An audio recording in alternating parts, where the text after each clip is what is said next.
नमस्कार। आज हम बात कर रहे हैं एप्पल की एक बड़ी नई चीज पर, एप्पल इंटेलिजेंस। हाँ, जो उनके आईफोन्स, आईपैड्स और मैक्स के लिए एकदम नया एआई सिस्टम है। हमारी सारी जानकारी WGDC 2025 की घोषणाओं पर आधारित है और हमारा मकसद है कि हम समझें कि ये सिस्टम क्या है, इसके पीछे एप्पल की सोच क्या है और ये क्यों इतना अहम है। बिल्कुल। और ये सवाल भी है कि एआई की लिस्ट में एप्पल थोड़ा देर से आया है, तो क्या उनका अंदाज कुछ अलग है, कुछ खास है? हाँ, क्या ये असरदार होगा? चलिए इसी को समझते हैं आज। तो सबसे पहले एकदम बेसिक से शुरू करते हैं। ये एप्पल इंटेलिजेंस आकर है क्या? ये जैसा आपने कहा एप्पल का नया एआई सिस्टम है। ये iOS 19, iPadOS 19 और macOS Sequoia के साथ इंटीग्रेटेड होगा। अच्छा। इसका मेन फंडा है जेनरेटिव एआई, मतलब वो एआई जो नया कंटेंट बना सकती है, जैसे टेक्स्ट या इमेज, उसको डिवाइस पर ही चलाना। फोकस है प्राइवेसी और परफॉर्मेंस पर। ताकि लोग स्मार्ट तरीके से और सेफली ज्यादा काम कर पाएं। ये उनका दावा है। बिल्कुल। इसमें फीचर्स क्या-क्या हैं? मैंने सुना कुछ बड़े प्रैक्टिकल फीचर्स हैं इसमें। जैसे स्मार्ट समराइजेशन की बात हो रही थी। लंबे ईमेल, नोट्स या मैसेज, उनका निचोड़ फटाफट मिल जाए। हाँ, ये काफी काम का फीचर हो सकता है। रोजमर्रा की चीज है। सोचे कितना टाइम बचेगा। सही बात है।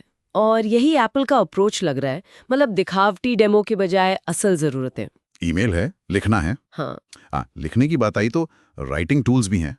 मेल, नोट्स, पेजेस में ये टेक्स्ट रीराइट करने में, प्रूफ रीड करने में या समराइज करने में मदद करेगा।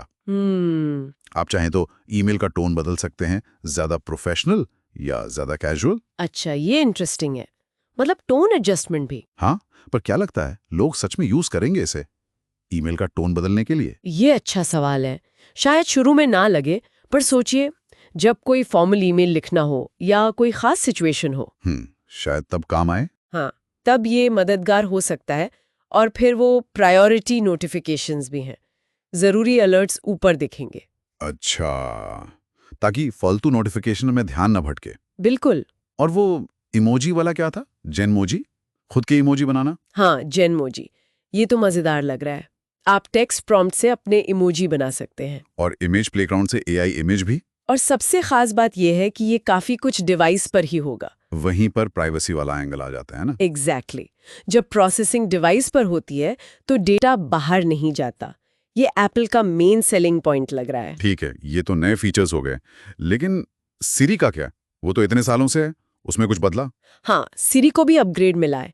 अब वो ज्यादा नेचुरल लगेगी बात करने में, तेज होगी और कॉन्टेक्स्ट बेहतर समझेगी। मतलब कैसे समझेगी कॉन्टेक्स्ट? जैसे आप पूछ सकते हैं, वो फाइल ढूंढो जो टीना ने पिछले हफ्ते भेजी थी, वो समझ जाएगी। अच्छा, या फिर इस फोटो को ट्रिप वाले शेयर्ड एल्बम में डाल दो। हाँ, बिल्कुल। और एक और चीज, अब आप सिरी से टाइप करके भी बात कर सकते हैं। ओह, ये बढ़िया है। कई बार पब्लिक में बोलकर कमांड देना अजीब लगता है। सही कहा। और सिरी की इंटेलिजेंस को और बढ़ाने के लिए एप्पल ने ओपनएआई के साथ पार्टनरशिप भी की है। ChatGPT 4o इंटीग्रेट किया जा रहा है। अरे वाह, तो मतलब अब ChatGPT के लिए अलग से ऐप खोलने की जरूरत नहीं? हाँ, कुछ हद तक। अगर सिरी को लगता है कि कोई रिक्वेस्ट ज्यादा कॉम्प्लेक्स है या क्रिएटिव है जो ChatGPT बेहतर कर सकता है, हाँ। तो वो आपसे पूछेगी कि क्या ये रिक्वेस्ट ChatGPT को भेजनी है। अच्छा, पूछेगी पहले? हाँ, आपकी इजाजत के बिना नहीं। और ये फ्री होगा एप्पल डिवाइस यूजर्स के लिए। प्राइवेसी का ध्यान रखा गया और है। ये पारदर्शिता तो जरूरी है, खासकर जब किसी थर्ड पार्टी AI की बात हो। बिल्कुल। लेकिन ठीक है, डिवाइस पर प्रोसेसिंग हो रही है, पर कभी तो डेटा क्लाउड पर भेजना पड़ता होगा जब टास्क ज्यादा मुश्किल हो। हाँ, बिल्कुल। और उसके लिए एप्पल ने एक खास सिस्टम बनाया है, private cloud compute. Private cloud compute, ये क्या चीज है? ये एक तरह का सिक्योर क्लाउड इंफ्रास्ट्रक्चर है। जब कोई कॉम्प्लेक्स एआई टास्क डिवाइस पर नहीं हो सकता, तो डेटा इन खास सर्वर्स पर भेजा जाता है। एप्पल का दावा है कि ये सर्वर डेटा स्टोर नहीं करते। स्टोर नहीं करते हैं? नहीं। और एप्पल खुद भी उस डेटा को एक्सेस नहीं कर सकता। प्रोसेसिंग के बाद डेटा अपने आप डिलीट हो जाता है। अच्छा। और इसे इंडिपेंडेंट एक्सपर्ट्स वेरीफाई भी कर सकते हैं। ये एआई की दुनिया में प्राइवेसी के लिए एक नया स्टैंडर्ड सेट करने की कोशिश है। सुनने में तो बहुत सिक्योर लगता है, लेकिन प्राइवेसी पर इतना फोकस करने से क्या परफॉर्मेंस पर असर नहीं पड़ेगा? मतलब क्या ये सिस्टम दूसरों जितने तेज या पावरफुल होंगे? ये बिल्कुल वाजिब सवाल है। ये एक ट्रेड ऑफ तो है ही ऑन डिवाइस, और ये प्राइवेट क्लाउड शायद पूरी तरह क्लाउड बेस्ड एआई जितने फ्लेक्सिबल या शायद शुरू में उतने पावरफुल न हो। हाँ। लेकिन लगता है एप्पल इस बात पर बेट कर रहा है कि उनके यूजर्स के लिए प्राइवेसी ज्यादा मायने रखती है। ये उनकी स्ट्रैटेजी का हिस्सा है। समझ गया। तो ये सारे फीचर्स सुनने में तो जबरदस्त है, लेकिन एक दिक्कत, ये हर किसी के लिए नहीं है ना? हाँ, ये जरूरी बात है, क्योंकि इन एआई फीचर्स के लिए काफी प्रोसेसिंग पावर चाहिए। मतलब नए पावरफुल चिप्स? बिल्कुल। तो ये फिलहाल सिर्फ आईफोन 15 प्रो और प्रो मैक्स पर चलेगा। और M1 चिप या उससे नए वाले आईपैड्स और मैक्स पर? हाँ, पुराने डिवाइस वाले इसका फायदा नहीं उठा पाएंगे। तो ये एक लिमिटेशन तो है। जरूर। तो अगर हम देखें, एप्पल एआई की दौड़ में शायद देर से आया, पर उनका रास्ता थोड़ा अलग है।